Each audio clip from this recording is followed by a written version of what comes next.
பகவத்கீதை 8வது அத்தியாயம் 10வது ஸ்லோகம். பிரயாண காலே மனசாச்சலேன பக்த்யா யுக்தோ யோக பலேன சைவ ப்ருவோர் மத்யே பிராணமாவேஷ்ய சம்யக் சதம் பரம் புருஷமுபைதி திவ்யம் பிரயாண காலே மனசாச்சலேன பக்த்யா யுக்தோ யோக பலேன சைவ ப்ருவோர் மத்யே பிராணமாவேஷ்ய சம்யக் சதம் பரம் புருஷமுபைதி திவ்யம். உபாசகர்கள், சகுண பிரம்மனை வழிபடுபவர்கள் வாழ்க்கையுடைய நிறைவு காலத்தில், மரண தருவாயில் அல்லது மரண காலத்தில் பகவானை நினைக்க கடைபிடிக்க வேண்டிய 4 நியமங்களை இங்கு சொல்லுகின்றார். இந்தந்த சாதனங்கள் உங்களுக்கு நான் சொல்லுகின்ற மரணகால தியானத்திற்கு பயன்படும் சொல்கிறேன். பொதுவாக தர்மமாக வாழ்ந்து உபாசனைகள் எல்லாம் முறையாக செய்து, உபாசனை என்றால் ஜபம், தியானம், பாராயணம் முதலிய உபாசனைகளை முறையாக செய்து, உலக விவகாரங்களில் கொஞ்சம் வைராக்கியம் வந்து, பிறகு நிஷ்காமமான வாழ்க்கையை வாழ்ந்து, ஏதோ காரணத்தினால் ஞானத்தை பெறாதவன் சில பேர் இருக்காங்க. ரொம்ப பக்தர்களாக இருப்பாங்க, நல்லவங்களாக இருப்பாங்க, பெருசாக ஆசைலாம் இருக்காது. ஆனால் இது போல் ஞான யோக சாதனங்கள் வகுப்புகள், கீத உபநிஷத்து வகுப்புக்கெல்லாம் வாங்கன்னு சொல்லிச்சுன்னா ஏனோ காரணம் தெரியாது வரமாட்டாங்க. ஏதோ காரணத்தினால் ஞானத்தை பெறாதவன் கடைசி காலத்தில் எப்படி இறந்தால் கிரமமுக்தி கிடைக்கும் சொல்கிறார். கிரமமுக்தினா என்ன? இந்த உலகத்தில் வாழ்ந்து ஆசைகளிலிருந்தெல்லாம் விடுபட்டு வைராக்கியம் வந்து முறையான உபாசனைகளை செய்து ஞானத்தை பெறாதவன், அவர்கள் உபாசனை பலனாக பிரம்மலோக பிராப்தி கிடைக்கும். அங்கு சென்று அங்கே பிரம்மலோகத்திலும் அவனுக்கு வைராகியம் இருந்து மோட்சத்தை அடைய வேண்டும் என்ற எண்ணம் வந்தால் அங்கும் அவருக்கு ஞான யோக சாதனைகள் செய்வதற்கு வாய்ப்பு கிடைத்து அங்கு பிரம்மாஜியே வேதாந்த தத்துவ ஞானத்தை எல்லாம் உபதேசம் செய்வார். அவரிடத்திலே சாஸ்திரங்களை கேட்டு ஞானத்தை பெற்று மோட்சத்தை அடைந்தால் அந்த மோட்சத்துக்கு கிரமமுக்தி என்று சொல்லுகின்றார்கள். அதுதான் இங்கே சொல்கிறார். ஸ்லோகத்தை பார்க்கலாம். பிரயாண காலே, பயணம், கடைசி பயணம், மரண காலத்தில், மரண காலம் நமக்கு தெரியாது எப்போ என்னன்னு சொல்லி, நமக்கு இப்போவோ தெரியாது. இன்றைக்கு இருந்தாரே நாளைக்கு இருப்பர் என்று என்னவோ இடமில்லை. இன்றைக்கு இருக்கும் நாளைக்கு இருக்குன்னு சொல்ல முடியாது. நெருநல் உலன் ஒருவன் இன்றில்லை என்னும் பெருமை படைத்து உலகுன்னு சொல்கிறார். ஆக நமக்கு தெரியாது எப்போ என்ன ஆகுன்னு சொல்லி தெரியாது. ஆனாலும் கூட மரண காலம் என்பது இருக்கின்றது, நிச்சயமாக நமக்கு தெரியாது. ஆக முன்பே நாம் என்ன பண்ணணும், இதற்கு தயாராகி விட வேண்டும்.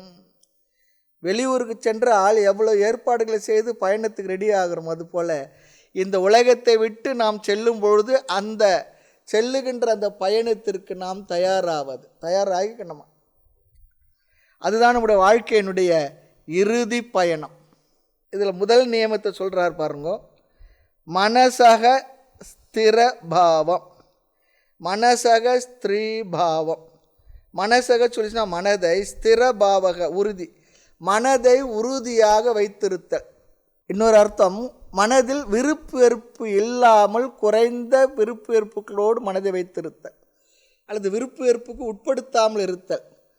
அப்படி இருப்பதற்கு என்ன பண்ணணும், அதற்கு முன்பே பயிற்சி கொடுத்து வைத்திருக்க வேண்டும். கர்மயோகம் முதலிய சாதனங்களை கொடுத்து செய்து மனது அதற்கு பயிற்சியை பெற்றிருக்க வேண்டும். எந்த விஷயமாக இருந்தாலும் பயிற்சி தான் ரொம்ப முக்கியம். அச்சலேன மனசா, அச்சலம் சொல்லி சொன்ன அசையாத மனம். அருணாச்சலம், சிம்மாச்சலம், ஹிமாச்சலம்னு சொல்கிறோம் பாருங்க.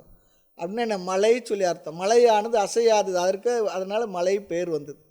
ஹிமாச்சலம், அருணாச்சலம்னு சொல்லணும். அதுக்கு எப்போ ஆசை வந்து அசைனா என்ன ஆகும்? ஆக அச்சலம் என்றால் அசையாத மனம், மலை போன்ற அல்லது அசையாத மனம்.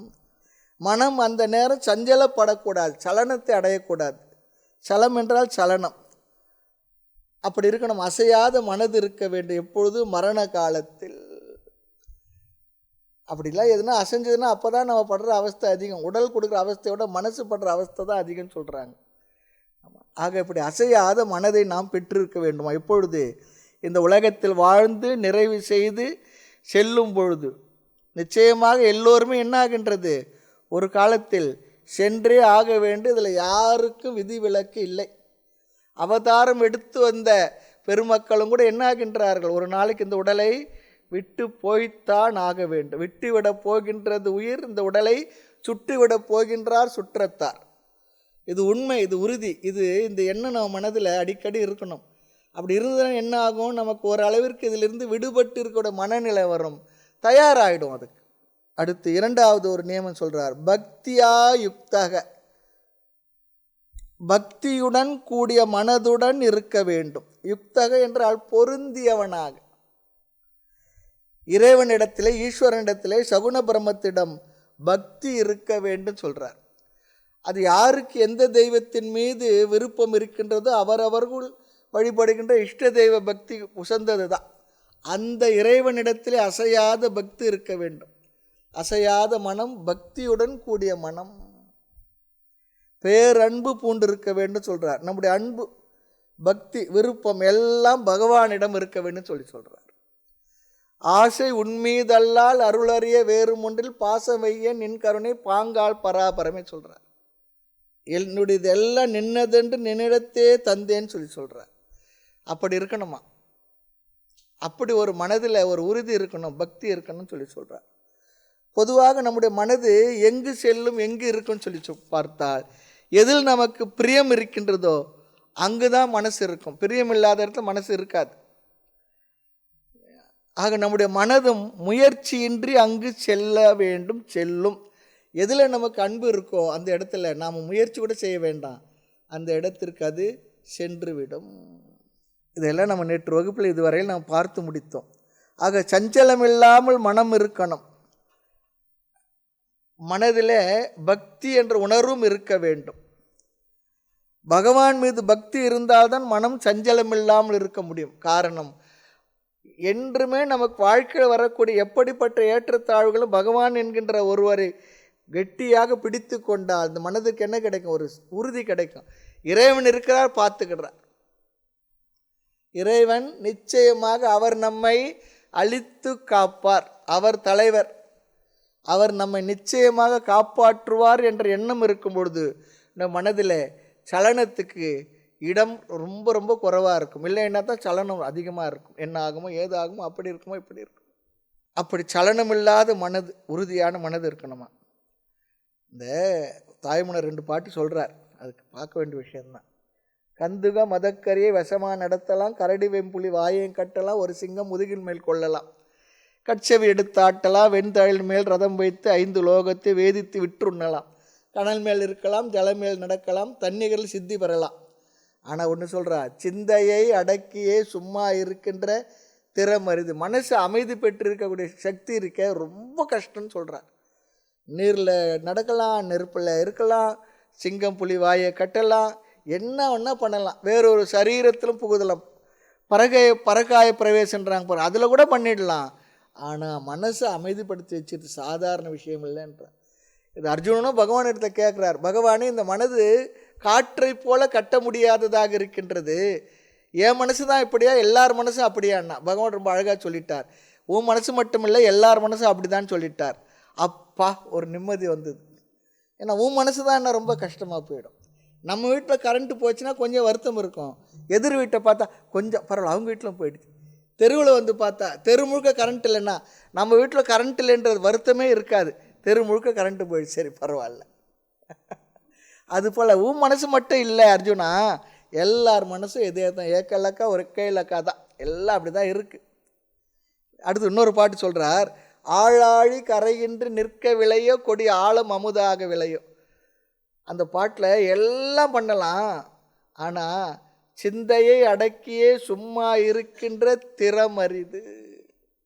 அழகான 2 பாடல்கள். இந்த மனசை எப்படி பண்ணி வைக்க, ஸ்திரமாக வைக்க முடியலையே சொல்லி அப்படித்தான் இருக்கின்றது மனசு. ஆனால் இறைவன் மீது பக்தி இருந்தால் முழு வைராகியத்தோடு இறைவனிடத்திலேயே நம்ம முழுமையாக ஒப்படைத்து விட்டால் நம்முடைய மனது சஞ்சலம் இல்லாமல் ஸ்திரமாக இருக்கும். அப்பொழுது தான் என்ன ஆகும், நம்ம கடைசி காலத்தில் என்ன வந்தாலும், நோய் வந்தாலும், ஏற்றத்தாழ்வு வந்தாலும், நமக்கு எந்த ஆதரவு நம்மை விட்டு விலகி சென்றாலும் கூட, நாம் நினைத்ததெல்லாம் எதுவுமே நடக்கவில்லை என்றாலும் கூட, இந்த மனது இறைவனுடைய திருவடியை பிடித்து கொண்டு ஸ்திரமாக உறுதியாக இருக்கும். அதான் ரொம்ப அழகாக சொல்கிறார். வயதாக நமக்கு என்னென்ன வருமோ நமக்கு தெரியாது, நோய்கள்லாம் கூட வரும். அந்த நோயெல்லாம் வந்தால் கூட என்ன பண்ணுவோம், நாம் அதை ஒரு பிரசாதமாக ஏற்றுக்கொள்கின்ற மனசு வரும். சரி பகவானே, நீ கொடுத்த, நான் எடுத்துக்கிட்டேன். இது ஒரு முக்கியமான பாவனை சொல்கிறார். அதற்கெல்லாம் உதவுவது பக்தி. ஆனால் இப்போ என்ன, கொஞ்சம் கஷ்டம் வந்தாலும் புலம்புறது. அதெல்லாம் வயதான காலத்தை இருக்காது, இருக்கக்கூடாது சொல்கிறார். உடம்புனா நோய் வரும். இந்த மிஷின் இருக்கே, நம்ம கொண்டு வந்த மிஷின் 70 வயசு 80 வயசு வரைக்கும் உழைச்சி இருக்குது. அதுக்கு மேலே எவ்வளவு தான் உழைக்கும்? எல்லா மிஷினுக்கும் ஒரு எக்ஸ்பைரி டேட் இருக்குது. உடலுக்கு ஒரு எக்ஸ்பைரி டேட் இருக்குது. அது புரியணும். அதுக்காக தான் சாஸ்திரம் படிக்கிறோம். அதில் மனசும் கொஞ்சம் அமைதி அடைஞ்சிருக்கும்.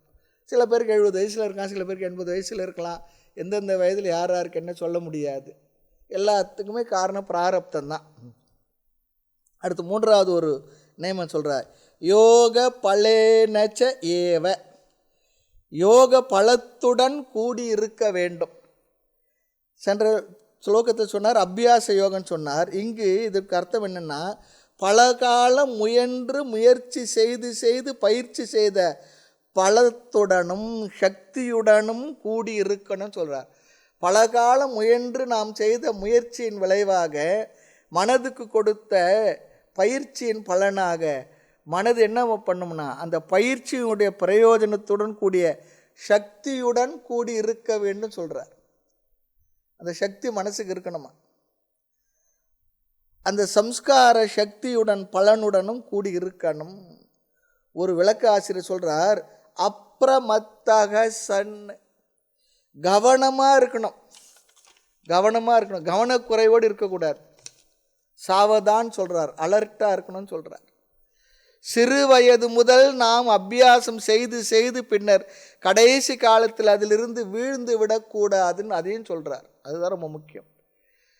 நம்ம சில நேரத்தில் என்ன பண்ணுவோம்னா, ஆரம்ப காலத்தில் எல்லாமே வேதாந்த வாழ்க்கைக்கு, ஆன்மீக வாழ்க்கைக்கு எப்படி வந்திருந்தாலும் கூட அந்த வேகத்தோடு வந்திருப்போம்.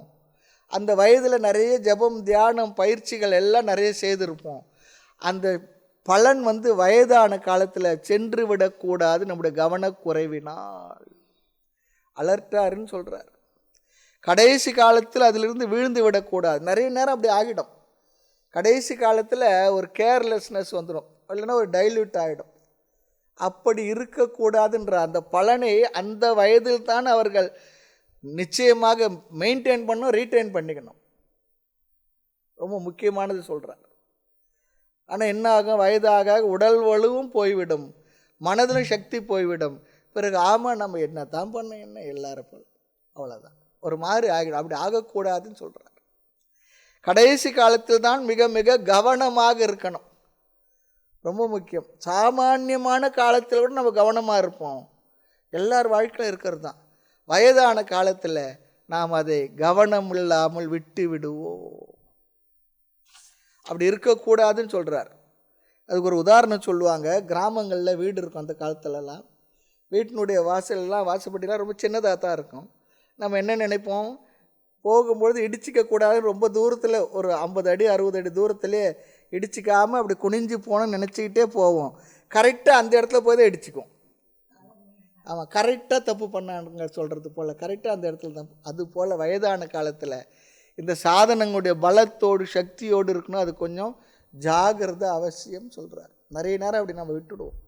ரொம்ப கவனமாக என்ன பண்ணுவோம், கடைசியில் அதை விட்டு விடுவோம், நமக்கே தெரியாதது நம்ம நழுவியது. அதான் சொல்கிறார், கடைசி நேரத்தில் கவனம் இல்லாமல் இருக்கக்கூடாது. இவ்வளவு நாள் சேர்த்து வைத்த அபியாசத்தால் கிடைத்த யோக பலத்தினால் கிடைத்ததை விட்டு விடக்கூடாது. பழையனச்ச யோக பழையனச்ச, யோக பலன் சொல்லி சொன்னால் நாம் செய்த முயற்சியினுடைய பலனை, சக்தியை, யோக பலனை நாம் விட்டு விடக்கூடாது, ஜாகிரதையாக இருன்னு சொல்கிறார். அடுத்து 4வது, இது ரொம்ப ப்ராக்டிக்கல் விஷயந்தான் பகவான் நமக்கு சொல்கிறார். வந்து விடும் என்பது பகவானுக்கும் தெரிகின்றது, அதனால தான் நம்ம அலர்ட் பண்ணுறார். அடுத்து பாருங்கள் 4வது, பிராண நியமம். நம் பிராணனை சீர்படுத்தி வாழ வேண்டும் சொல்கிறார். நம்முடைய மூச்சு காற்றிருக்கே, இதை நீ முறைப்படுத்தி வாழ்ந்து கொள் சொல்கிறார். பிராணனுக்கும் ஏன் அப்படி சொல்கிறாங்கன்னா, பிராணனுக்கும் மனதுக்கும் மிக மிக சம்பந்தம் அதிகம் உண்டு. மனது பிராணனை விட மிக மிக சூக்ஷ்மமானது. ஆக மனதை பிடிப்பது மிக மிக கடினம். அது எப்படி காற்றை பிடிப்பது எப்படி கடினமோ அதுபோல் மனதை பிடிப்பதும் கடினம். அது ஒரு ஸ்தூல பொருளாக இருந்தால் பிடித்து கட்டி ஏதோ போட்டு பூட்டிடலாம். அது அப்படி இல்லையே மனசு. ஆக மனதை பிடிப்பது மிக மிக கடினம். மனதை பிடிக்க வலை எது சொல்லி சொன்னால் பிராணன். மனதை பிடிக்கிறதுக்கு வலை எது தெரியுங்களா? பிராணன் தான். அனுபவத்தில் பார்க்கலாம், நம்ம சாந்தமாக அமைதியாக இருக்கும் பொழுது சுவாசமாக அமைதியாக போய் வரும். கோபம் வரும்பொழுது வேகமாக ஓடும். மனதினுடைய விசாரம் இருக்கே, மனதில் ஏற்படுகிற விவகாரங்கள், அதற்கேற்ப நம்முடைய சுவாசமும் சென்று வந்து கொண்டிருக்கும். ஆகையினால் மனதை பிடிக்க, சீர்படுத்த, ஒழுங்குபடுத்த, முறைப்படுத்த பிராணனை என்ன பண்ணணும்னா சும்மா அப்படியே அமைதியாக கவனித்து அமர்ந்திருந்தாலே போதும்னு சொல்கிறார். இது பிராண சாமியம். ரமண மகரிஷி சொல்லிக் கொடுக்கக்கூடிய எளிமையான ஒரு பயிற்சி. நம்முடைய பிராணனை கவனமாக அமர்ந்து கவனித்து கொண்டிருந்தாலே மனமானது மெதுவாக அமைதியை அடையும். பிராணாயாமம்லாம் நம்ம தெரியாமல் இதை செய்துக்கிட்டு இருக்க வேண்டாம். பிராணாயாமம் செய்கிறதுக்கு நிறைய நியமங்கள்லாம் இருக்குது. அந்த நியமங்கள் இல்லாமல் பிராணாயாமம் செய்ய வேண்டாம். இன்றைக்கி பிராணாயாமத்தை முறையாக சொல்லிக் கொடுக்கக்கூடிய சம்பிரதாயமும் இல்லை. ஆகையினால ஏதோ செய்து நம்ம தப்பு பண்ணிக்க வேண்டாம், இருக்கிற ஆரோக்கியத்துக்கு எடுத்துக்க வேண்டாம். ஆகவே காற்றை சென்று வருகின்ற சுவாசத்தை அமைதியாக கவனித்து அமர்ந்திருந்தாலே கொஞ்சம் கொஞ்சமாக சுவாசம் அமைதி அடையும், முறைப்படுத்தப்படும். நம்முடைய எண்ணங்களும் மனதும் கூட முறைப்படுத்தப்பட்டுவிடும். ஆக பிராண நியமம் இதையும் செய்யணும்னு சொல்கிறாய். விதவிதமான பிராண சக்திகள் நம்ம இடத்துல இருக்குது. தச வாயுக்கள் சொல்கிறாங்க. பொதுவாக நம்ம வேதாந்தத்தில் 5 பிராணனைத்தான் நாம் பேசுகின்றோம். அபான, சமான, உதானன், பிராணன் எல்லாம் சொல்கிறோம். இதில் அபான என்ற வாயு இருக்காது. உணவு முதலியவைகளை நம்ம வயிற்றுக்கு கொண்டு போய் சேர்க்கின்ற வேலையை செய்கிற ஒரு பிராணன். நம்ம சாப்பிட்றோம், அது நம்ம சாப்பிட்ட உடனே தொண்டை வழியாக வயிற்றுக்குள்ளே போகிறது நம்ம நினைக்கிறோம். ஆனால் சாஸ்திரத்தில் சொல்லியிருக்காங்க, அந்த வாயு தான் என்ன பண்ணுறோம், உணவை கொண்டு சென்று வயிற்றுக்குள் தள்ளுகின்றது, அபானன்னு சொல்கிறாங்க. அதுதான் சொல்லுவாங்க. சில பேர் சிரிச்சுக்கிட்டே சொல்லுவாங்க, தலை கீழே சிரசாசனத்திலேருந்து சாப்பிட்டா கூட உணவு என்ன பண்ணுமா, வயிற்றுக்கு போய்டும். அதுக்காக அப்படி சிரசாசனம் சாப்பிட்டுலாம் பார்க்க வேண்டாம் சொல்கிறது அப்படி. அதே ஒரு சக்தி தான். சில சமயம் உடலுக்கு ஆகாதது உள்ளே போயிடுச்சுன்னு வச்சுக்கோமே, அது தள்ளுவதற்கும் ஒரு சக்தி இருக்கணும், ரிவர்சல் எஃபெக்ட் இருக்கணும். தேவையில்லாத உணவு அல்ல மூச்சுக்குழலில் போயிடுச்சு உணவுன்னு என்ன பண்ணாது, உடனே வெளியே தள்ளுது. தேவையில்லாத உணவு வயிற்றில் இருந்தால் வாமிட் ஆகிடுது. கண்ணில் தூசுப்பட்டால் என்ன பண்ணுறது, அது கண்ணீர் வரவழைத்து அது வெளியே தள்ளி விடுகின்றது. தும்மல் கூட அப்படி தான் நமக்கு வருகின்றது. எப்போ தேவையோ அப்பொழுது இந்த சக்தி வேலை செய்யணும். எப்பவும் அது வேலை செய்துகிட்டே இருந்தால் என்ன ஆகும் தெரியுங்களா, அது நோய் ஆகிடும். தேவையானபோது வேலை செய்யணும். ஆக ஒருவன் இறக்கும்போது என்ன ஆகின்றதா, இந்த கருத்து ரொம்ப முக்கியம், நம்ம பார்த்துக்குவோம். ஸ்தூல உடலை விட்டு சூக்ஷ்ம சரீரம் வெளியேறுகின்றது. அல்ல எப்படி வெளியேறுதெல்லாம் நீங்கள் நம்ம பார்த்துக்கிட்டு இருக்க முடியாது, தெரியாது. தெரிஞ்சாதான் விஷயம் வேறையே. ஆமாம், ஒரு ஆப்ரேஷன் தேட்டருக்குள்ளே பேஷண்ட்டு போனாராம். டாக்டர்கிட்ட பேஷண்ட்டு கேட்டுறாங்க, ஒரு மாலை மாட்டி இருந்துதான். அப்புறம் அவங்க ஜன்னலும் இருந்துதான்.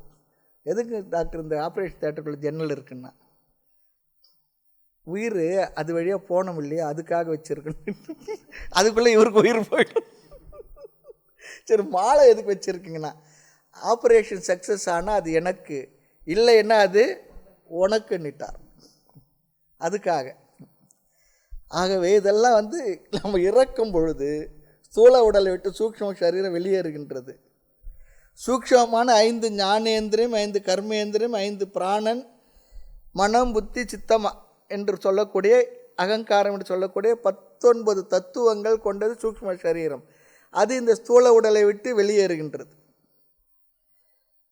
அப்படி இந்த ஸ்தூல உடலை விட்டு சூக்ஷ்ம சரீரத்தை வெளியே தள்ளுகின்ற சக்திக்கு பெயர்தான் உதானன். ரொம்ப அழகாக சொல்கிறார். இந்த பிராணன் இருக்கே, பிராணனை ஒழுங்காக முறையாக நாம் இதை கவனித்து பயிற்சி செய்து வைத்திருந்தால், தன் கட்டுக்குள் வைத்திருந்தால், அவன் உதான பிராணனை கூட தன் கட்டுக்குள் வைத்திருக்க முடியும் என்று பெரியவர்கள் சொல்லுகின்றார்கள். உதான சக்தி தான் உடலில் இருந்து சூக்ஷ்ம சரீரத்தை வெளியே தள்ள முயற்சி செய்கின்றது, வெளியே தள்ளி விடுகின்றது. பிராணாயாமம் முதலிய பயிற்சியினால் சில காலம் உடலில் கட்டுப்படுத்தி வைத்திருக்க முடியும் என்று சொல்லுகின்றார்கள். அப்படி தான் பீஷ்மர் வச்சிருந்தார். ஒரு கருத்து இருக்குது, அவருக்கு இச்சா மிருத்யு, தான் எப்பொழுது நினைக்கின்றேனோ அப்பொழுதுதான் நான் மரணம் அடையணும், அப்படி ஒரு வரம் வாங்கி வச்சிருந்தார். அதனால தான் அவர் யுத்த காலத்தில் இருக்க வரைக்கும் அவர் நினச்சா தான் அவரை மரணம் அடைய செய்ய முடியும். அவர் எப்போ யுத்த காலத்தை விட்டு போகிறது, நீக்கிறது, அப்புறம் எப்படி நம்ம ஜெயிக்கிறது, அதுக்காக தான் இப்போ வழி கேட்டு வந்துடுறார் பகவான். அதெல்லாம் உள்ளே இருக்க கதையில் பார்க்கலாம். எல்லா வேலையும் மொத்தத்தையும் செய்தவர் பகவான் தான், எல்லா வேலையும். ஆமாம், இச்சா மிருத்தி கூட பீஷ்மர் அப்படி தான் செய்து வச்சிருந்த உதாரண சக்தியை தன் வசம் வைத்திருந்து அதன் உதவியால் பிறகு இந்த உடலிலிருந்து சூக்ஷ்ம சரீரத்தை பிரித்து கொண்டார் என்று சொல்லுவார்கள்.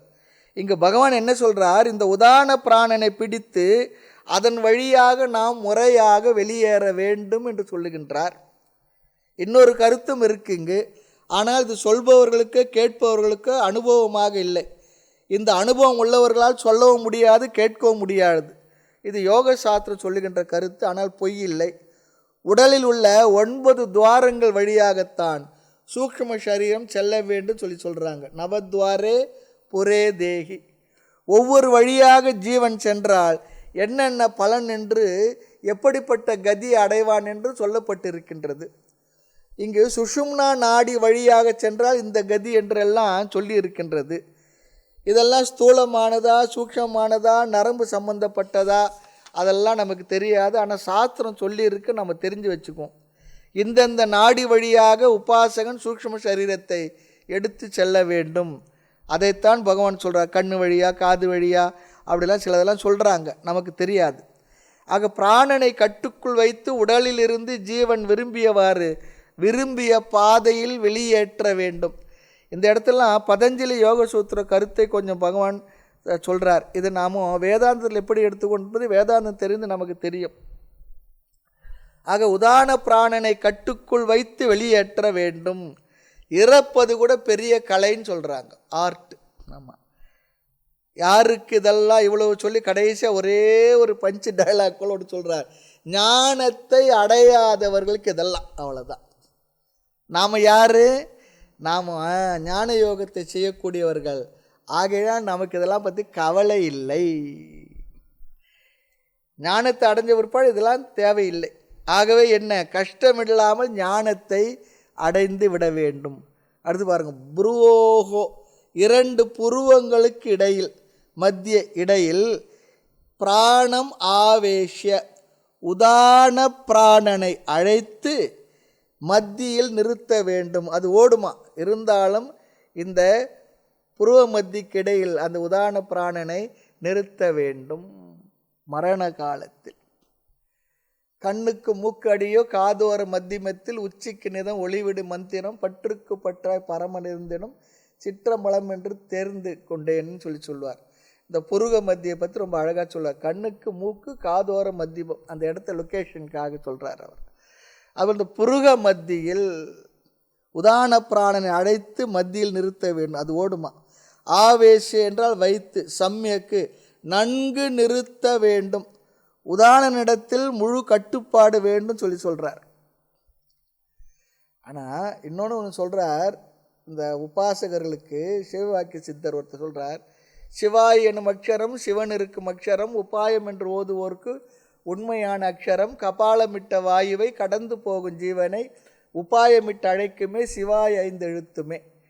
இந்த பஞ்சாட்சர மந்திரத்தை குருமுகமாக முறையாக உபதேசம் பெற்று அதை முறையாக ஜபம் செய்து வந்தால் இந்த சிவாய் என்ற அக்ஷரம் நம்மை மீறி செல்லுகின்ற சூக்ஷ்ம சரீரத்தை கொண்டு வந்து நம்மிடத்தில் நிறுத்திவிடும் சொல்கிறார். உபாயமிட்டு அழைக்குமே சிவாய் 5 எழுத்துமே, கபாலமிட்ட வாயுவை கடந்து போகும் ஜீவனை அப்படிலாம் சொல்கிறார். இதெல்லாம் யோகிகளுக்கு சாத்தியமான விஷயம். நம்ம ஞான யோகத்திற்கு நமக்கு இதெல்லாம் இப்படி இருக்குன்னு தெரிஞ்சு வச்சுக்குவோம். அதுக்கு மேலே நம்ம ஒன்றும் பெரிய முயற்சியெல்லாம் பண்ணிக்க வேண்டாம். ஆக புருக மத்தியில் உதான பிராணனை நிறுத்த வேண்டும். இந்த 4 நேமம் இங்கு பகவான் இங்கே சொல்லி முடிச்சிட்டார்.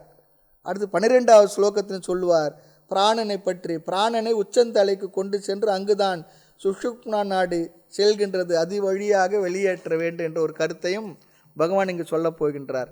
அடுத்து பாருங்கள், யோக பலன் என்பதற்கு வேறொரு அர்த்தமும் இருக்குங்க. யோக பலனால் யோக பலத்தினால் உதான பிராணனை கட்டுப்படுத்தி புருக மத்தியில் நிறுத்தி சூக்ஷ்ம சரீரத்தை வெளியேற்றலாம் என்றும் சொல்லலாம்.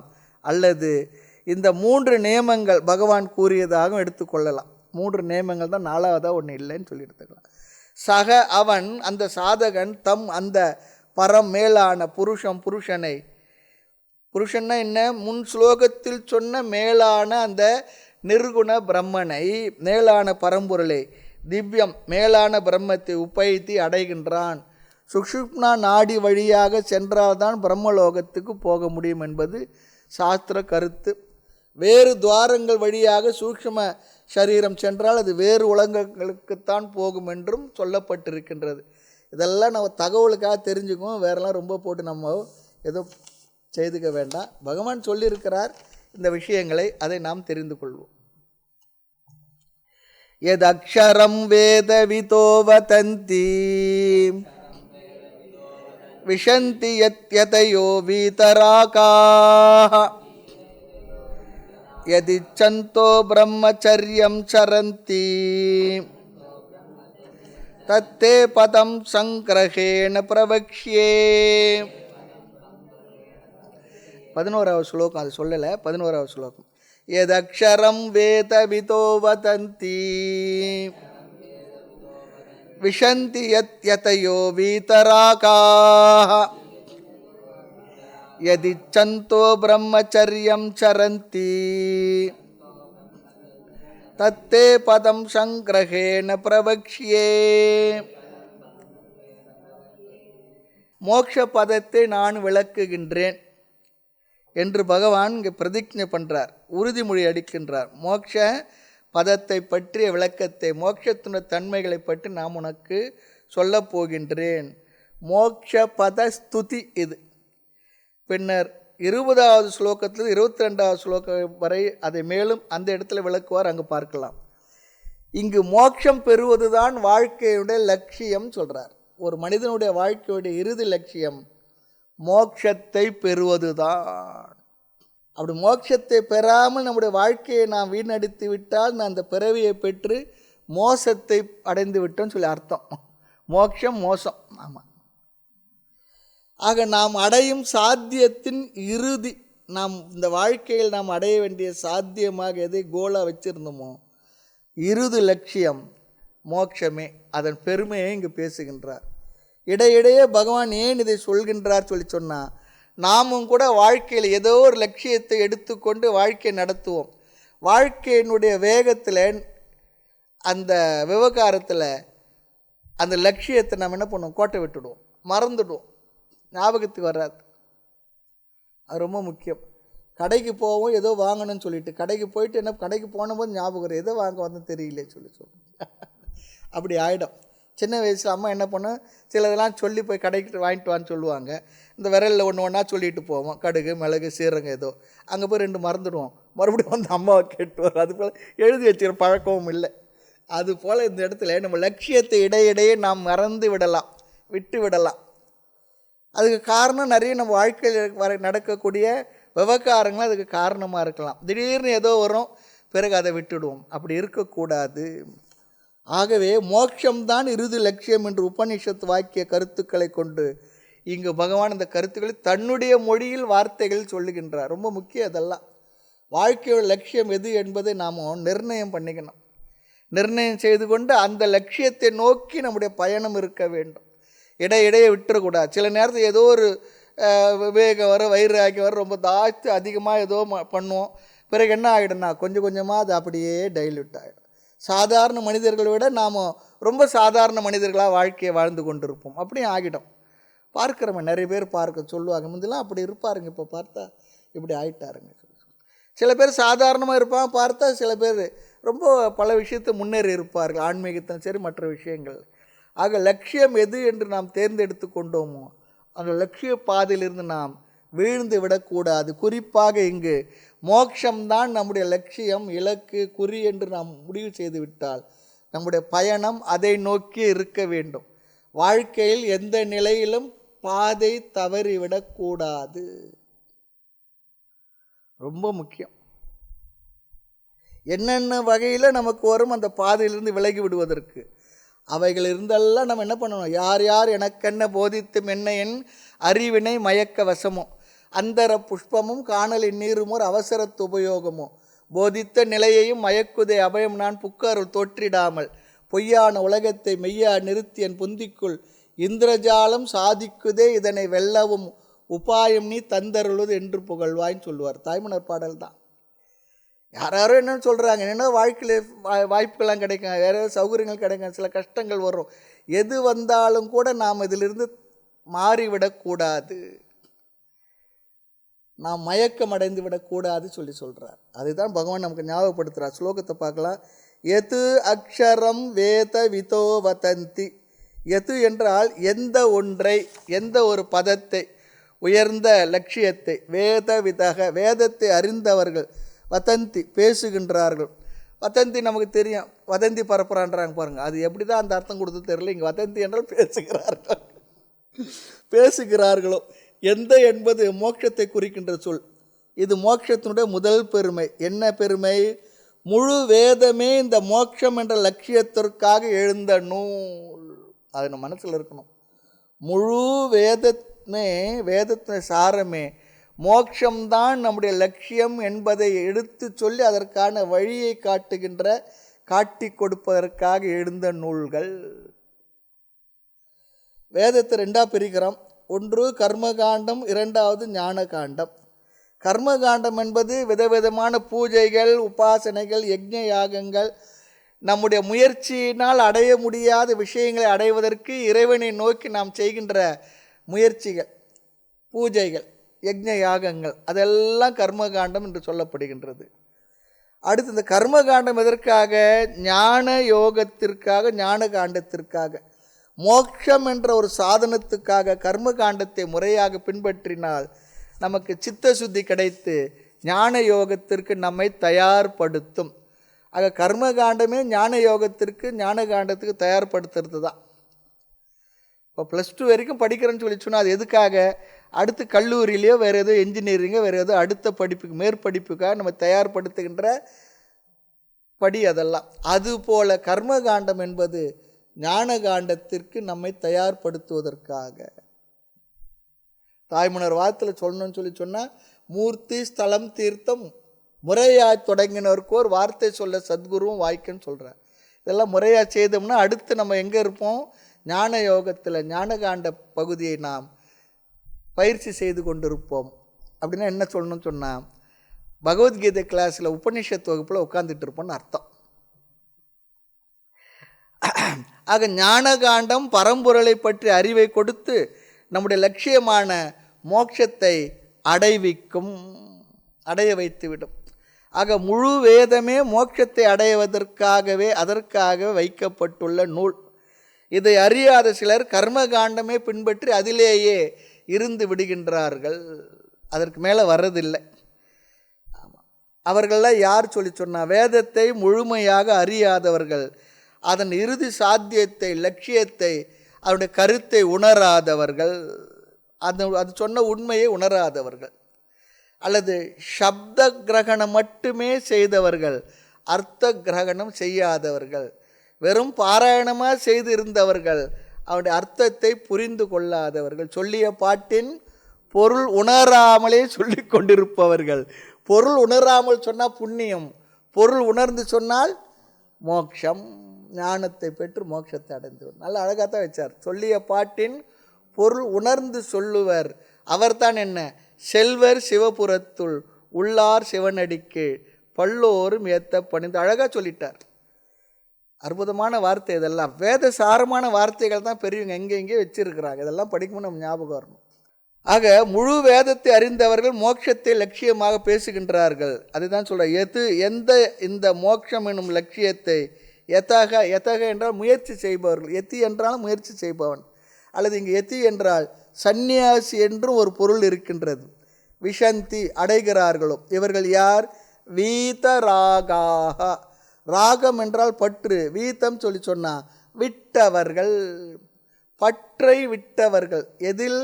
இந்த உலக விவகாரங்களில் உள்ள பற்றை விட்டவர்கள், நிலையாமையிலிருந்து நிலைத்த தன்மையை பெற வேண்டும் என்று முயற்சி செய்பவர்கள், பற்றை விட்டவர்கள் யதிகள். முயற்சி யதி சொல்லி சொன்னாலே முயற்சி செய்பவர் சொல்லி அர்த்தம். சன்னியாசிகளுக்கு யதி என்று ஒரு பெயர் இருக்கின்றது. முயற்சி செய்கின்றால் எதற்கு? உண்மையை உணர்வதற்காக, மோட்சத்தை அடைவதற்காக செய்கின்ற முயற்சியில் ஈடுபட்டு கொண்டுள்ளவர்கள் சொல்லி அர்த்தம்.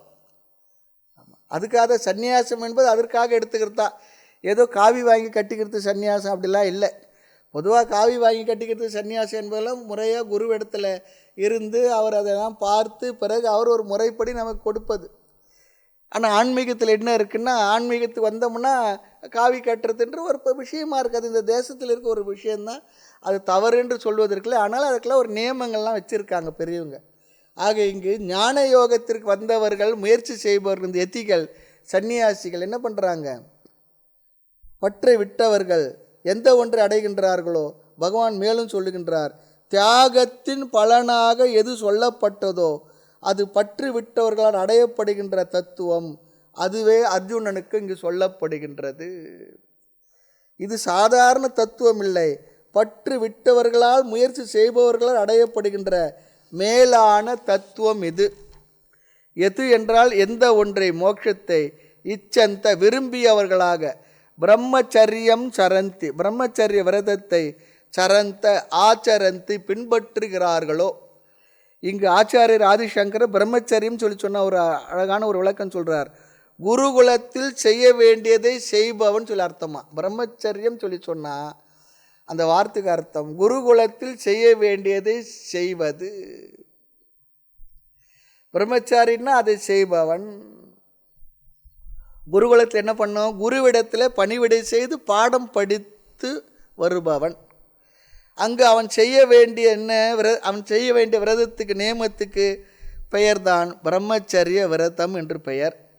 எந்த விதமான கம்ஃபர்ட்ஸும் இல்லாமல், போகமின்றி, உடல் உணவு உடை பற்றி கூட அதிகமாக கருதாமல் எளிமையாக வாழ்ந்து, படிப்பு மனப்பாடம் பண்ணுறது, அர்த்தகிரகணம் பண்ணுறது, குரு என்ன சொல்கிறாரோ அதை செய்கிறது, அவருக்குரிய சில விதமான சர்வீஸ் பண்ணுறது, அந்த ஆசிரமத்தில் எதுனா தேவை இருந்தால் அதுக்காக கொஞ்சம் நேரம் கொடுக்கறது, இந்த விதமான ஒரு வாழ்க்கை முறை தான் ஆசிரமத்திற்கு வந்த மாணவனை உயர்த்தும், உறுதிப்படுத்தும், அவனுக்கு பக்குவத்தை தரும், பண்பை தரும். ஞாபகம் சும்மா இருந்தோம்னா நம்ம பக்குவம்லாம் வந்துடாதுங்க. நம்மை பண்படுத்துவதற்கு ஒரே ஒரு சாதனம் கர்மயோகம் அல்லது நாம் செய்கின்ற செயல்கள்.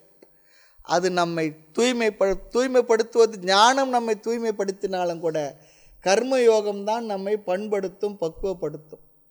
அதற்காக தான் ஆசிரமங்கள் இருக்கிறது. சும்மாவே இருந்தோம்னா நம்ம மைண்டு ஒரு மாதிரி ஆகிடும், வீணாகிடும். நிறைய பேர் நான் வாழ்க்கையில் பார்த்துட்டேன். நான் ஆசிரமத்துக்கு வந்தது சும்மா படிக்கிறதுக்காக தான், சாஸ்திரம் படிக்கிறதுக்காக தான், வேறு எதுவும் எனக்கு இல்லை, நான் பண்ண மாட்டேன்னு சொன்னவங்களாம் இன்றைக்கி வரைக்கும் அமைதி இல்லாமல் சுற்றிக்கிட்டு இருக்கிறாங்க, தெரிஞ்சுக்கிட்டு இருக்கான்னு எனக்கு நல்லா தெரியும். யார் ஒருவர் மனது அமைதி பெற்று குருவோடு இருந்து அவருக்கும் சேவை செய்து அந்த ஸ்தாபனத்துக்கு ஏதோ நன்கு செய்தார்களோ அவர்களுடைய மனது அமைதி அடைகின்றது, பக்குவத்தை பெற்றிருக்கின்றது, பண்பாட்டை அடைந்திருக்கின்றது. அந்த மனது தான் ஞானத்தை பெறுவதற்கு தகுதி அடையும். நான் எதுவும் பண்ண மாட்டேன், படிக்கிறது மட்டும்தான் வந்தேன்னா பாவம், அவங்களே அப்படி தான் சொல்லணும், வேறு ஒன்றும் சொல்கிறதுக்கு இல்லை. உண்மை அதுவாக இல்லை, அனுபவம் நமக்கு அப்படி தான் இருக்குது. அவங்கள சும்மா இருந்தோம்னா என்ன சொல்லுவாங்க, அதாவது ஐடியல் மைண்டு டெவில்ஸ் ஒர்க் ஷாப்புன்னுவாங்க. ஆமாம், எவ்வளோ நேரம் தான் ஜபம் பண்ணுங்க, எவ்வளோ நேரம் படிச்சுக்கிட்டு இருப்பீங்க, எவ்வளோ நேரம் என்ன பண்ணுவீங்க, கொஞ்சம் சர்வீஸும் பண்ணணும், செயலும் பண்ணணும். நம்மளால் முடிஞ்சதை செய்யணும், முடியாத செய்யணும்னு சொல்லலை. நமக்கு என்ன முடியுமோ அந்த இடத்துல அதை செய்யணும். அதுதான் நம்ம மைண்டை ஆக்குப்பை பண்ணணும். இல்லைன்னா எப்போ பார்த்தாலும் நம்ம ஜபமே பண்ண முடியாது, எப்போ பார்த்தாலும் பாராயணம் பண்ண முடியாது, எப்போ பார்த்தாலும் வேதாந்த சாஸ்திரம் அப்படியே படிச்சுக்கிட்டே லைப்ரரியில் உட்காந்துட்டு இருக்க முடியாது. கொஞ்சம் காரியங்களும் வச்சுக்கணும். அப்படி இருந்தால் தான் அந்த மனது தகுதியை அடையும். எதற்கு? வேதாந்த ஞானத்தை மனதில் பொருத்தி கொள்வதற்கு, வாங்குவதற்கு, ரிசீவ் பண்ணுறதுக்கு ரொம்ப முக்கியம். ஏனென்றால் சாதாரண வாழ்க்கையில் இருந்தாலாவது உலக விவகாரங்க மற்ற ஏதோ செய்யலாம். ஆனால் ஆசிரமத்துக்கு வந்த பிற்பாடு இங்கே அதெல்லாம் இல்லை. அப்போ இங்கே வந்து என்ன நம்மளை தகுதிப்படுத்துவது எது? முழு தகுதியோடு வந்திருந்தால் அது விஷயம் வேறு. அப்படி இல்லாமல் ஒரு ராவாக தான் வந்திருப்போம். அந்த இடத்துல நம்மை தகுதிப்படுத்தி கொள்வதற்கு கிடைச்ச வாய்ப்பு தான் அந்த ஸ்தாபனங்களுக்கு, ஆசிரமங்களுக்கு, தன்னுடைய குருநாதருக்கு செய்கின்ற சர்வீஸ். அதுதான் அவனை அங்கு தகுதிப்படுத்துவதற்கு, பக்குவப்படுத்துவதற்கு கிடைச்ச அற்புதமான சாதனை. அதை முழு மன ஈடுபாட்டோடு செய்ய நாம் தயாராக இருந்தால் பகவான் நமக்கு என்ன கொடுக்கணுமோ அதை கொண்டு வந்து நம்ம கையில் அப்படியே தட்டில் பிளேட்டில் வச்சு கொடுக்குறாப்புல கொடுத்துட்டு போயிடுவார். அது நிறைய பேருக்கு தெரியறதில்லை. இது அனுபவமாக சொல்கிறேன் நான். ரொம்ப ரொம்ப முக்கியம். சும்மா அப்படியே நான் இருந்துடுவேன், நத்திங். ஆக குருகுலத்தில் குருவிடம் பணிவிடை செய்து பாடம் படிப்பவன். அங்கே அவன் செய்ய வேண்டிய விரதத்துக்கு, நியமத்துக்கு பிரம்மச்சரிய விரதம் என்று பெயர். எந்த விதமான கம்ஃபர்ட்ஸ், போகமின்றி, உடல் உணவு உடை பற்றி கூட கருதாமல் எளிமையாக வாழ்ந்து படிப்பு, மனப்பாடம், குருநாதரத்தில் கிடைக்க வேண்டிய வார்த்தைகள் இதெல்லாம் கேட்டு, இது எல்லாவற்றும் ஒருத்தர் சொல்கிறாரு அழகா, குருவுக்கு செய்கின்ற பணிவிடை. இது பிரம்மச்சரிய நியமம், விரதம். இப்படி வாழ்ந்து படித்து எந்த ஒன்றை பதத்தை அடைகின்றானோ அதுதான் மோட்ச பதம் சொல்கிறார். இதெல்லாம் பகவான் சொல்கிற வார்த்தை, கருத்துக்கள். பெரிய ராஜாவாக இருந்தால் கூட ஒரு குருகுலத்துக்கோ ஒரு ஞானி இருக்கின்ற இடத்துக்கோ அவர் பெற்றிருக்க ஞானத்தை வேண்டி செல்லும் பொழுது அவர்கள் இருக்கிற இடத்துக்கு 1 கிலோமீட்டர் முன்னையே தன்னுடைய ரதத்தை நிறுத்தி கிரீடத்தை மற்றதெல்லாம் எடுத்து பத்திரமா ஒருத்தன் இடத்த கொடுத்து விட்டு தான் சாதாரண ஆளாக தான் அந்த குருகுலத்துக்கு வருவார். வந்து குருவினிடத்தில் அமைதியாக திருவடிகளை அமர்ந்து எனக்கு இதை சொல்லிக் கொடுங்கன்னு சொல்லி கேட்பார். குருவும் சொல்லிக் கொடுப்பார். அப்படி தான் அந்த ஞானத்தை பெற்றிருக்கின்றார். ராஜாவாக இருந்தால் கூட. இன்னும் ராஜாவாக இருந்தால் நமக்கு என்ன அப்படின்னு சொல்லிட்டு குருவாண்ட அவர் பாட்டுக்கு இருப்பார். இல்லை நான் தேர் அனுப்புகிறேன், ரதத்தை அனுப்புகிறேன், பல்லக்கு அனுப்புகிறேன், எனக்கு அரண்மனைக்கு வந்து எனக்கு பாடம் சொல்லி கொடு சொல்லி சொன்னால் அவர் போக மாட்டார். அப்படி போனார்ல அவர் வந்து ஞானி இல்லைன்னு அர்த்தம். ஆக குருவிடத்தில் சிஷ்யனாக வரணும். சிஷ்யனாக வர்றது தான் ஒரே தகுதி, அந்த ஞானத்தை பெறுவது. வேறு தகுதியெல்லாம் அவர் கேட்கவே மாட்டார். நீ எந்த ஊருக்கு ராஜா, நீ எப்படிப்பட்டவர், உன்னுடைய தொழில் என்ன, நீ என்ன சம்பாதிக்க, நீ எப்படி பண்ணுற, அதெல்லாம் அவருக்கு பெரிய விஷயமே இல்லை. உண்மையை தெரிந்து கொள்ள வேண்டும் என்ற ஒரே ஆர்வத்தோடு தகுதியோடு வந்தால் அது ஒன்றை தான் பார்ப்பார். அதுக்கு மேலே முன்ன பின் எதுவுமே பார்க்க மாட்டார். எதுவாகனா இருந்துட்டு போனேன், எனக்கு அதை பற்றி கவலை இல்லை, அவ்வளோதான். அதுதான் இந்த ஞானத்துக்குரிய விசேஷமே. ஆக குருவிடம் சிஷியனாக வர்றதுக்கு இன்டர்வியூ நடந்ததுன்னா குரு என்ன நினைப்பார்னா, அவர் குவாலிஃபிகேஷன் என்ன நினைப்பார் நம்ம நினைக்கிறோம். அதை படித்தேன், இது தெரியும் அது தெரியும் சொல்லி சொன்னால் உனக்கு தான் எல்லாம் தெரியுறதப்பா, போயிட்டு வாங்கிடுவார். எனக்கு அது தெரியும் இது தெரியும் அப்படி தெரியும் இப்படி தெரியும் அவரை தெரியும் இவரை தெரியும்னா உனக்கு ரொம்ப நல்லா தெரிஞ்சிருக்க, ரொம்ப சந்தோஷம், நீ போயிட்டு வாங்கிடுவார்.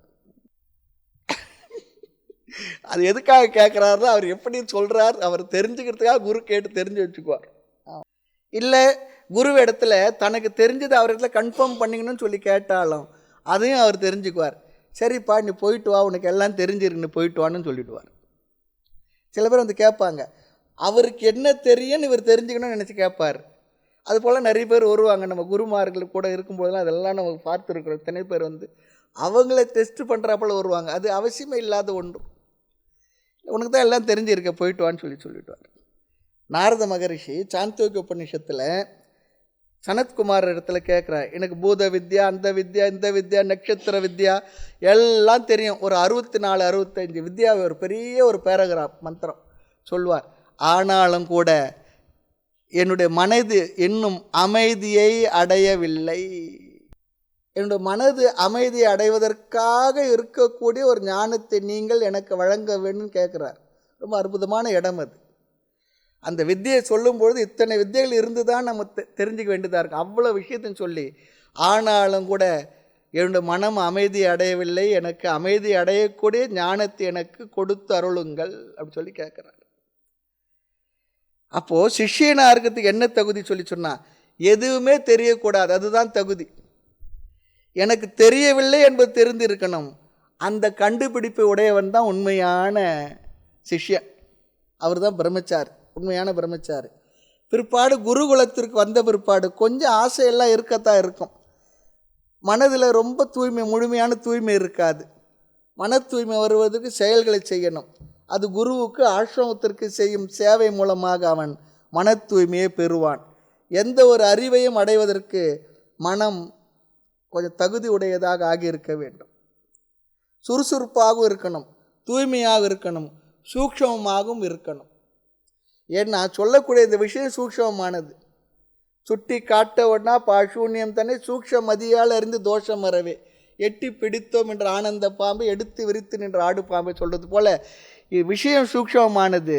அதை தெரிந்து கொள்வதற்கு நம்முடைய புத்தியம் எப்படி இருக்கணும்? சூக்ஷமாக இருக்கணும். கிராஸ் மைண்டு சட்டில் இஷ்யூவை அப்சர்வ் பண்ணிக்காது. ஆமாம், ஒரு மாதிரியாக இருக்கக்கூடிய மனம் இருக்கே, அது சூக்ஷம விஷயத்தை புரிந்து கொள்வதற்கு சக்தி உடையதாக இருக்காது. அந்த மனதை சூக்ஷம புத்தியை உடையதாக ஆக்குவதற்காக ஜபம் தியானம் எல்லாம் அது பண்ணணும். ஆனால் ஒரு மாதிரி மந்தமாக இருக்க புத்தி அதெல்லாம் கிரகித்து கொள்ளாது, மந்தமாக இருக்கக்கூடாது. ஆகவே எப்போ மந்தமாகன்னா இந்திரியங்கள் வழியாக நாம் சுகத்தை கொடுத்தால் மனம் மந்தமாகிவிடும், புத்தி வேலை செய்யாது. இந்த தீபாவளி அன்னைக்கு காலையில் குளிச்சுட்டு வந்தவொடனே என்ன தருவாங்க தருவோம்? தீபாவளி மருந்தும் கொடுப்பாங்க. எதுக்கு? அன்றைக்கி சாப்பிட போகிறது எல்லாம் என்ன மற்ற நாளை விட வித்தியாசமாக அதிகமாக சாப்பிட போகிறோம், அதெல்லாம் ஜீரணம் பண்ணுறதுக்காக ஒரு மருந்து தருவாங்க மந்தமாயிடாமல் இருக்கிறதுக்கு. ஆக எந்த விதத்திலும் போகத்தை அனுபவிக்காமல் இருத்தல் தான் பிரம்மச்சரிய விரதம் சொல்கிறார். எந்த விதத்திலும் போகத்தை அனுபவிக்காமல் இருத்த. இந்த சிற்றம்பல நாடிகள்னு ஒருத்தருடைய வரலாறு இருக்குது. நம்ம திருவிடை மருதூர்லேருந்து அந்த மாயவரம் போகிற வழியில் நதிக்கரை ஓரத்தில் இருக்க ஒரு இடம் இருக்குது. அது பேர் சித்தர்காடு அப்படி சொல்லி ஒரு இடம். அங்கே சிற்றம்பல நாடிகள் அப்படி சொல்லி ஒரு பெரிய ஒரு மகான் இருந்தார். அவர் இடத்துல நிறைய சிஷ்யர்கள்லாம் இருந்து குருகுலத்தில் பாடம் கேட்டுக்கிட்டு இருந்தால் பாடம் சொல்லி கொடுத்துக்கிட்டு இருந்தார். ஒரு நாள் ஒரு சிஷ்யன் எல்லோரும் உட்காந்து சாப்பிட்டுக்கிட்டு இருக்கும்பொழுது, ஐயே சாப்பாட்டில் விளக்கெண்ணெய் விட்டுட்டாங்களே ஒரு மாதிரி இருக்கேன்னு சொல்லி சத்தம் போட்டு சொல்லிட்டான். குரு ஒன்றையும் சொல்லலை. அவர் என்ன பண்ணார்னா அமைதியாக தனியாக அழைச்சிட்டு போயிட்டு, உனக்கு பாடம் முடிந்து விட்டது, இனி நீ குருகுலத்தை விட்டு சென்று விடலான்னு சொல்லி அவருக்கு என்ன பண்ணிட்டார்? இந்த காலம் சொன்னேன்னா டிசி கொடுத்துட்டார், போயிட்டு வா சொல்லிட்டார். ஏன்னு சொல்லி சொன்னால் அவ்வளவு நாளும் விளக்கெண்ணெய் விட்டு தான் தாளிச்சிருக்கிறாங்க, அப்படி தான் சாப்பாடு இருந்திருக்கு.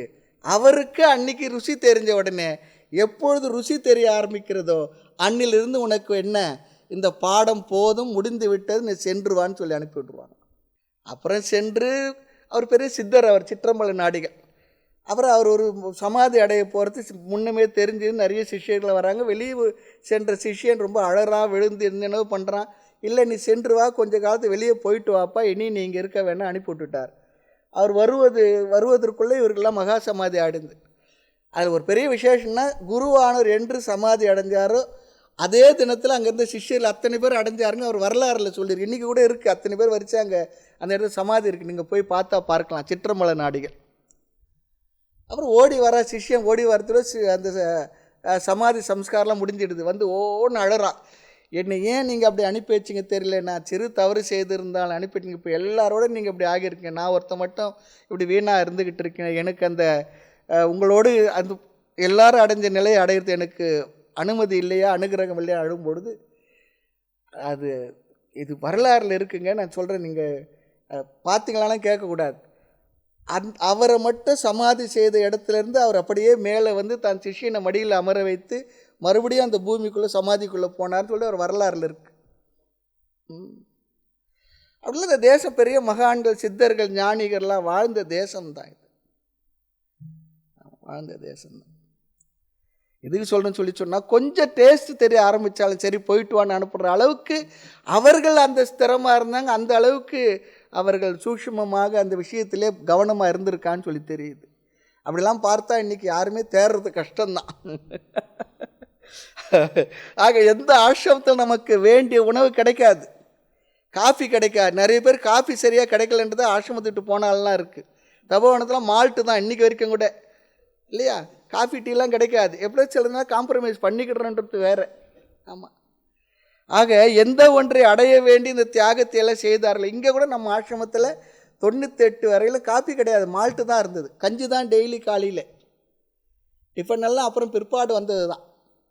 வெங்காயம் பூண்டு இல்லை, மற்ற மசாலா பொருள்லாம் உபயோகப்படுத்துறதில்லை. ஆக எந்த ஒன்றை அடைய வேண்டி இந்த தியாகத்தை எல்லாம் செய்தார்கள். அது என்ன? தத்தே பதம். தத்து பதம், அந்த பதத்தை, அந்த பதம் என்ன? அக்ஷரம், அழியாத பதம். பதம் என்றால் பதனீயம், அடைய வேண்டியது, வாழ்க்கையுடைய லட்சியம். தே உனக்கு, சங்கிரகேன சுருக்கமாக, பிரவக்ஷே சொல்லப் போகின்றேன். வக்ஷியே சொல்லி சொன்னாலே சொல்ல போயிருந்து சொல்லலாம். பிரவக்ஷியே சொல்லி சொன்னால் நன்கு தெளிவாக விளக்கமாக சொல்லப் போகின்றேன்னு சொல்லி பகவான் சொல்லுகின்றார். எதற்காக இவ்வளவெல்லாம் தவம் செய்கின்றார்களோ அதை நான் உனக்கு சுருக்கமாக கூறப்போகின்றேன் என்று சொல்லி அர்ஜுனனை பகவான் இங்கு உற்சாகப்படுத்துகின்றார். அர்ஜுனன் இந்த விஷயங்களை கேட்பதற்கு மனதை தயார்படுத்துகின்றார், தகுதிப்படுத்துகின்றார். அடுத்து ஸ்லோகம் 20 முதல் இருந்து தான் பகவான் இந்த கருத்தை சொல்லப் போகின்றார். இனி உபாசகர்கள் கடைபிடிக்க வேண்டிய நியமங்களை மேலும் சிலதை சொல்லப் போகின்றார். அடுத்த வகுப்பில் பார்க்கலாம். மூர்த்தி எல்லாம் வாழி, எங்கள் மௌன குரு வாழி, அருள் வார்த்தை என்றும் வாழி, அன்பர் வாழி பராபரமே.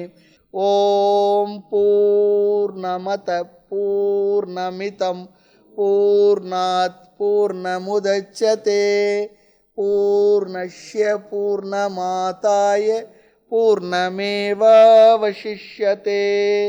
ஓம் சாந்தி சாந்தி சாந்தி. ஹரி ஓம். ஸ்ரீ குருப்யோ நமः. ஹரி ஓம்.